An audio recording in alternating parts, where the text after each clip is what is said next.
Lần nào cũng mở đầu bằng một cú thở dài. Bởi vì cơ thể nặng nề khi mà ngồi xuống ghế dù có êm đến mấy thì cũng phải tốt lên một tiếng là Xin chào mừng các bạn đến với Nhật ký bí bầu tuần thứ 20. Hôm nay thì mình sẽ cực kỳ rõ các thông số bởi vì mình vừa mới đi khám thai kỳ hàng tháng vào ngày hôm qua. Mình sẽ cập nhật một chút về em bé của riêng mình nhá. Thực ra cái thông số này thì với các em bé nếu mà có nhỉnh thì cũng chỉ chênh lệch một chút xíu thôi. Em bé trong bụng của mình, con gái này, nặng 353 gram, dài khoảng mọi người nói là dài khoảng 27, thì thực ra nó giống như một cái trái chuối ấy. Đấy. Chúng ta luôn cập nhật hình ảnh em bé bằng trái cây cho đến khi không thể cập nhật được nữa. Đặc biệt của cái thai kỳ này là do em bé đã đủ lớn, nên là các bà mẹ khi đi khám bệnh thì có thể được siêu âm 4D. Siêu âm 4D là sao? Thì mình chỉ đoán nhé, chưa làm cái nghiên cứu cụ thể gì cả. Đấy là mình soi được thậm chí là tất cả những cái nội tạng bên trong của em bé. Trước đây có thể chúng ta chỉ nhìn thấy xương này, hay là những cái cử động. Thực ra em bé thì nhìn rất là giống một em bé bình thường, chỉ có điều là nhỏ hơn, kích cỡ nhỏ hơn thôi. Lần trước chúng ta cũng nói là tất cả những cái cơ quan thính giác, mắt này, mũi, miệng hay là cái cảm giác thì đã phát triển. Cho nên là nhìn em bé tức là rất là giống một em bé bình thường. Có một cái đặc điểm là đã mọc lông mày. Cái này thì cũng tùy. Tại vì là nói là đã mọc lông mày, nhưng mà ví dụ như trường hợp của Linh Louis lần trước thì đẻ ra chả nhìn thấy lông mày đâu. Và mỗi lần khóc thì thấy có hai cái vệt đỏ thì biết là có lông mày thôi.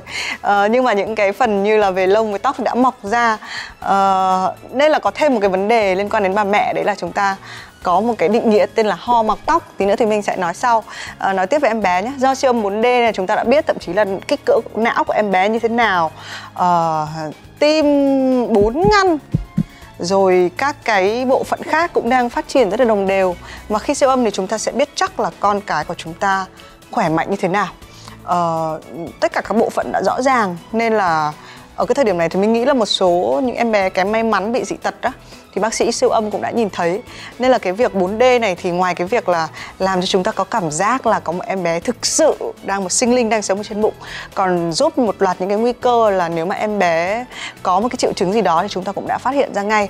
Cho nên là khi mà được trao cho một cái đĩa ấy, mang về nhà thì mình đều có đặc điểm là mình ngại ngần mình không xem. Bởi vì cái này phải xin lỗi nhá, miêu tả nhá, chính xác nhá, là trông rất là giống thì mình nghĩ sẽ là do cái camera ở trong cái máy siêu âm á, nó không giống như kiểu phim ảnh 4D, kiểu 4Max gì đấy mà mọi người xem ngoài rạp đâu, mà nó giống như là, phải miêu tả như thế nào nhỉ? Giống như phim Bí mật ngôi mộ cổ ấy. Nói thế để mọi người đến lúc mà siêu âm ra thì đừng có sốc. Và mình nhìn thì mình cũng hơi trông thấy sợ. Nhưng mà khi mà mình mang cái ảnh đấy cho Linh Louis xem thì Linh Louis rất là hào hứng và cảm thấy là đây là em bé trong bụng mẹ trông như thế này ư. Quay về cơ thể của người mẹ thì mình cũng vừa nhắc đến cái định nghĩa là ho mọc tóc. Thì đây là một cái mang tính chất là hơi một cái khái niệm dân gian. Tức là mọi người nói là do em bé trong bụng của mình đang mọc tóc ra, cho mẹ bị ngứa cổ. Rất là nhiều bà mẹ ở cái tháng thứ 4, thứ 5 này thì là lúc nào cũng ho. Mình ho như kiểu ho giả vờ, ho kiểu tức là nó không kiểu vì đau họng hay cái gì cả, mà nó cứ ngứa râm ran ở trong cổ. Thì chưa có một khoa học nào chứng minh cả. Và các bác sĩ thì cũng nói rằng là có thể do cơ thể của chúng ta lúc này hơi nhạy cảm, cái hệ miễn dịch của chúng ta nó không tốt như bình thường, cho nên chúng ta dễ bị nhiễm lạnh. Nhưng mà mình thì kiểu nửa này nửa kia, mình không uống thuốc ho, mình không trị hẳn như kiểu trị ho vì mình thấy nó không nghiêm trọng. Mà nhất là nghề của mình là nói nhiều.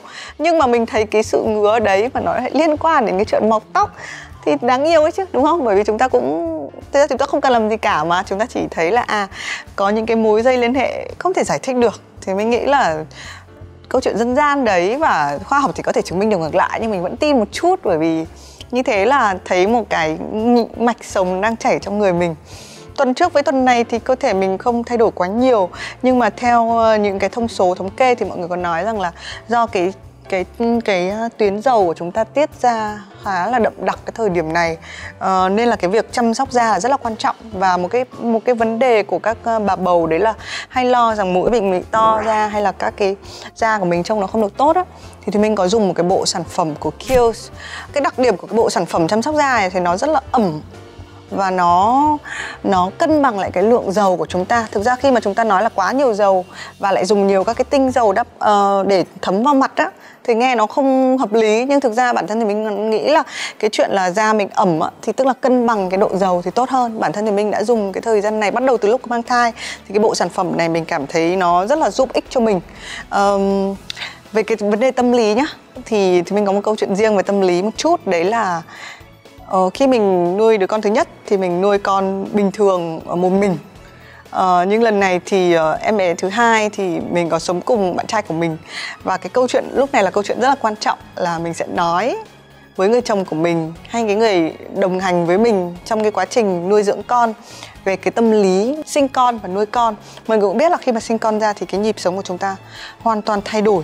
Và cái thời điểm này thì Minh và người đồng hành của mình thì nói chuyện rất là nhiều về việc là lúc đó sẽ thức dậy mấy giờ, lúc đấy cái việc nó bận bịu ra sao. Những cái câu chuyện nó nhỏ này thôi, nhưng mà mình nghĩ là giúp cho cái người đàn ông họ hiểu kỹ hơn về cơ thể người phụ nữ. Chúng ta cảm thấy những gì, chúng ta dễ nóng giận ra làm sao.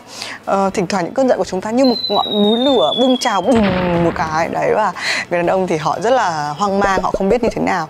Cái điều này cũng để chuẩn bị cho cái tâm lý của chúng ta khi mà sinh em bé ra. Có một cái thứ gọi là baby blue, tức là chúng ta quá tập trung vào con và chúng ta quên mất là xung quanh chúng ta có nhiều người giúp đỡ. Họ cũng phải chuẩn bị tâm lý một cách kỹ càng. Thì cái thời điểm này cũng là thời điểm chưa đủ bận bịu, cũng chưa quá nặng nề. Chúng ta hoàn toàn có thể trò chuyện nhiều hơn với người thân, với những người ở cạnh chúng ta sẽ giúp đỡ sau này. Trong tuần 20 thì mình vẫn mặc quần áo, một số những quần áo hơi rộng, và kể cả mặc đồ bó thì trông nó cũng dễ thương, bởi vì nó có như một cái rổ đằng trước.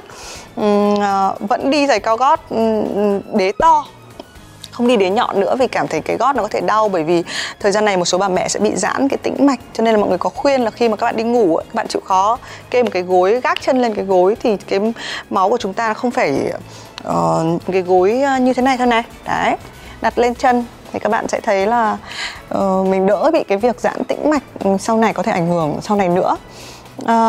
Tuần 20 cũng vẫn là tuần êm ả dễ chịu. Và hy vọng là với các bà bầu khác thì các bạn cũng sẽ thấy êm ả dễ chịu.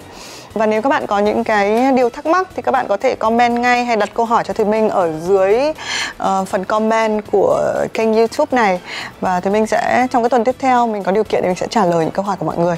Bây giờ thì chúng ta sẽ chờ đợi những tuần tiếp theo đến như thế nào. Xin được vui mừng thông báo là chúng ta đã đi được một nửa chặng đường nhé. Bây giờ thì xin chào và hẹn gặp lại.